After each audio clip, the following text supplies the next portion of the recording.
Hey everyone, this is Elisa with WTI. So we just moved to this new apartment and I wanted to get a chandelier that I really loved that went well with my decor.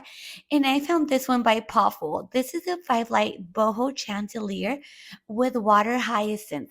I love everything about it. I mean, it just looks beautiful when it's turned on or even when it's just up.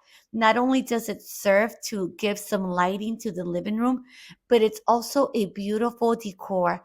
I truly love how well made it is. I love that it has a boho yet simple and elegant look. The instructions are so simple. My husband literally installed this in less than 15 minutes.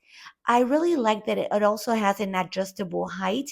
This is not only beautiful in the living room, it would look beautiful in any kitchen or in your bedroom. So I highly recommend this chandelier by Paulful. And that's my point of view.